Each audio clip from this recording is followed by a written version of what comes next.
Hello दोस्तों, मेरा नाम थम्मल लाल निषाद है। मेरे इस यूट्यूब चैनल में आप सभी का स्वागत है। आज हम आपको माता सबरी की कथा सुनाने जा रहे हैं। इस कथा को ध्यान से सुनिएगा। चलिए इस वीडियो को चालू करते हैं। बात भगवान राम के जन्म से पहले की है, जब भील आदिवासी कबीले के मुखिया अज के घर बेटी पैदा हुई थी। उसका एक नाम श्रमा और दूसरा नाम सबरी रखा गया। सबरी की माँ इंदुमती उसे खूब प्यार करती थी। बचपन से ही सबरी पशु पक्षियों की भाषा समझकर उनसे बातें करती, और जब सबरी की माँ उसे देखती तो कुछ समझ नहीं पाती थी। कुछ समय बाद एक पंडित ने सबरी के परिवार को बताया कि वो आगे चलकर सन्यासी बन सकती है। इस बात का पता चलते ही सबरी के पिता ने उसका रिश्ता तय कर दिया। जैसे ही शादी का दिन नज़दीक आया, सबरी के घर वालों ने खूब सारी बकरियां और अन्य जानवर घर के पास लाकर बांध दिए। एक दिन सबरी की माँ जब उसके बाल बना रही थी तो उसने माँ से पूछा, इतने सारे जानवर हमारे घर क्यों लाए गए हैं?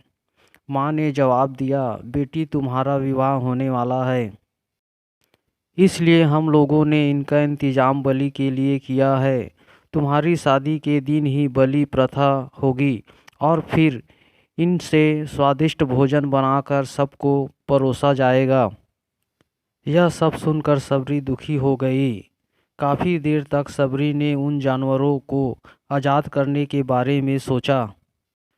सोचते सोचते सबरी के मन में हुआ कि अगर ये जानवर यहाँ नहीं होंगे तो इनकी बलि रुक सकती है। ऐसा नहीं हुआ तो मेरे घर से कहीं चले जाने पर ही यह बलि रुकेगी। जब मैं ही नहीं रहूँगी तब न विवाह होगा और न ही बलि प्रथा। इससे मासूम जानवर बच जाएंगे। इसी सोच के साथ जानवरों को रखी गई जगह पर सबरी पहुंची। उसने सोचा कि उन्हें खोल देती हूँ, लेकिन वो ऐसा नहीं कर पाई। उसके बाद सबरी जंगल की तरफ भागने लगी। भागते भागते सबरी ऋषिमुख पर्वत पहुंच गई। वहां करीब 10,000 ऋषि रहा करते थे।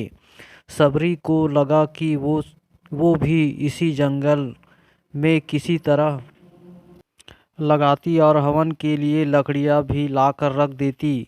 ऋषि मुनियों को समझ नहीं आ रहा था कि जंगल में उनके काम अपने आप कैसे हो रहे हैं।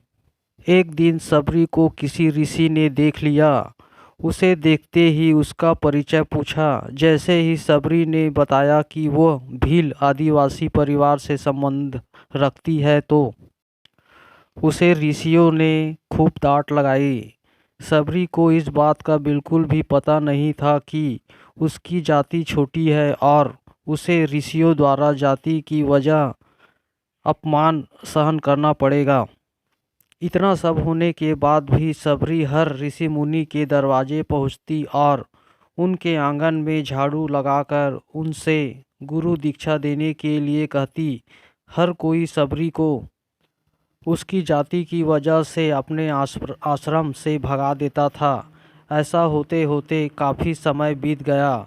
उसके बाद सबरी मतंग ऋषि की कुटिया में पहुंची। वहां पहुंचकर मतंग ऋषि को सबरी ने बताया कि वो उसे गुरु दीक्षा लेना चाहती है। उन्होंने खुशी खुशी उसे अपने गुरुकुल में रहने दिया और भगवान से जुड़ा ज्ञान देते रहे। सबरी ने भी अपने गुरु मतंग ऋषि की सेवा करने में कोई कसर नहीं छोड़ी।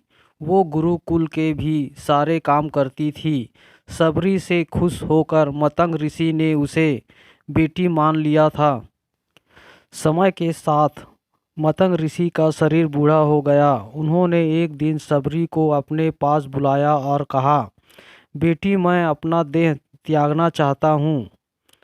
बहुत साल हो गए इस शरीर में रहते रहते। सबरी ने दुखी मन से कहा, आपके ही सहारे मैं इस जंगल में रह पाई हूँ।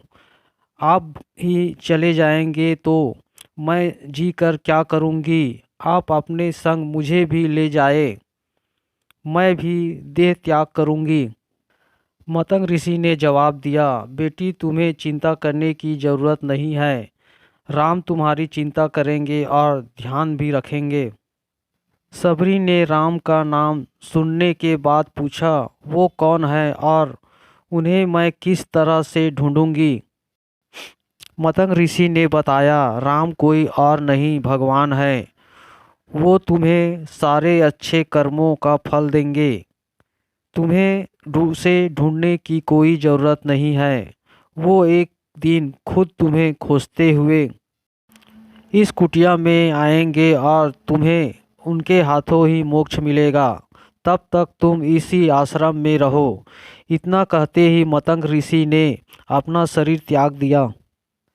सबरी के मन में मतंग ऋषि के जाने के बाद से एक ही बात थी कि भगवान राम स्वयं उसे मिलने आएंगे। वो रोज़ भगवान राम से मिलने के लिए बाग से अच्छे अच्छे फूल लाकर पूरा आश्रम सजाती और भगवान के लिए बेर तोड़कर लाती। भगवान के लिए बेर चुनते हुए सबरी उन्हें चख लेती थी ताकि भगवान वो सिर्फ मीठे बेर ही दे। रोजाना सबरी इसी तरह भगवान के दर्शन की आस में फूल और बेर इकट्ठा करती रहती थी। इसी तरह इंतजार में कई साल बीत गए। सबरी का शरीर एकदम वृद्ध हो गया। एक दिन आश्रम के पास के ही तालाब में सबरी पानी लेने के लिए गई। तभी पास के ही एक ऋषि ने उसे अछूत कहते हुए वहां से भागने के लिए कहा और एक पत्थर मार दिया। वो पत्थर जब सबरी को लगा तो उसे चोट लगी और खून बहने लगा। बहते हुए खून की एक बूंद उसी तालाब के पानी में गिर गई। तभी पूरा तालाब का पानी खून में बदल गया। ये सब होता देखकर ऋषि ने सबरी को ही डांटा और कहा कि पापिन, तुम्हारी वजह से पूरा पानी खराब हो गया। रोज ऋषि उस पानी को साफ करने के लिए अपनी कई तरह की विद्याओं का इस्तेमाल करते। कई सारे जतन करने के बाद भी कुछ नहीं हुआ। फिर उन्होंने गंगा जैसी कई पवित्र नदियों का जल भी उस तालाब में डाला, फिर भी तालाब का पानी साफ नहीं हो पाया और वो खून जैसा ही रहा। कई सालों तक तालाब के पानी को साफ करने की कोशिश के बाद भी कुछ काम नहीं आया तो ऋषि ने थक कर सब कुछ छोड़ दिया। इस घटना के कई सालों के बाद भगवान राम अपनी पत्नी सीता के हरण के बाद उन्हें ढूंढते हुए इसी तालाब के पास पहुँचे। ऋषि मुनियों ने उन्हें पहचान लिया। भगवान को वहां देखकर ऋषि मुनियों ने तालाब का पानी साफ करने के लिए भगवान को अपने पैर उसमें डालने के लिए कहा, लेकिन पानी जैसे का तैसा ही था। ऋषि मुनियों ने भगवान से भी कई जतन करवाए लेकिन वो पानी जस का तस खून जैसा ही रहा। तब भगवान ने ऋषियों से पानी के रक्त में बदलने की कहानी पूछी। तब ऋषि ने सबरी को पत्थर मारने वाले सारी बात बता दी। उसके बाद कहा कि वो महिला ही अपवित्र है, छोटी जाति की है, इसलिए ये सब हुआ है। उसी वक्त भगवान राम ने कहा, ये सब आप लोगों के खराब वचनों से हुआ है। सबरी को इस तरह से शब्द बोलकर आप लोगों ने उसे नहीं बल्कि मेरे दिल को घायल किया है। इसी घायल दिल के रक्त का प्रतीक यह तालाब का लाल पानी है। आगे भगवान राम बोले, कहाँ है वो माई, मैं उनसे मिलना चाहता हूँ।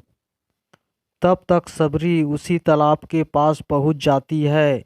इस दौरान सबरी के पैर को ठोकर लगती है और कुछ धूल उस तालाब में गिर जाती है। तभी सारा पानी साफ हो जाता है। भगवान सबसे कहते हैं कि देखिए, आप लोगों ने क्या कुछ नहीं किया लेकिन पानी साफ नहीं हो पाया। अभी सिर्फ इनके पैर की थोड़ी सी धूल ने ही तालाब का पानी साफ कर दिया। भगवान राम को सबरी पहचान चुकी थी। उन्हें प्रणाम करके सबरी ने कहा, भगवान आप मेरे साथ कुटिया चलिए। भगवान भी खुशी खुशी सबरी के साथ चल पड़े। फूलों से सबरी ने भगवान राम का स्वागत किया। वो सीधे बेर तोड़ने के लिए भाग गई और चक चक कर उनके लिए बेर लेकर आई। उन्होंने बड़े ही प्यार से भगवान राम और उसके भाई लक्ष्मण को बेर दिए। भगवान राम ने भी उतने ही प्यार से उन बेरों को खाना शुरू किया। तभी बेर देखकर मुंह बनाते हुए लक्ष्मण ने कहा, भैया ये बेर जूठे हैं, इन्हें आप कैसे खा सकते हैं? भगवान ने जवाब दिया, लक्ष्मण ये जूठे नहीं बल्कि बहुत मीठे हैं। सबरी माई हम सबके लिए ये बहुत प्यार से तोड़ कर लाई है। इतना कहकर भगवान राम प्यार से उन बेर को खाने लगे।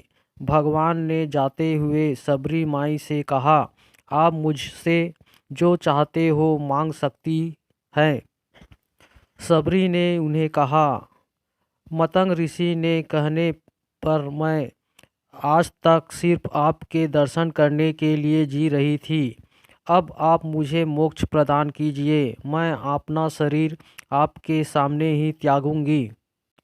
उसी वक्त सबरी ने अपना शरीर त्याग दिया। भगवान राम ने अपने हाथों से उनका अंतिम संस्कार किया और सीता माँ की खोज में आगे बढ़ गए।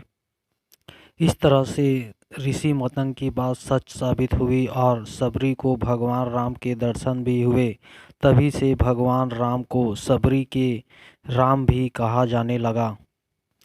इस कहानी से सीख, सच्ची श्रद्धा हो तो भगवान के दर्शन जरूर होते हैं।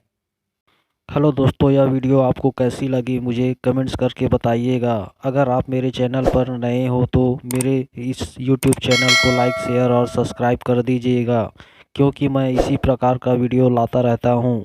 धन्यवाद।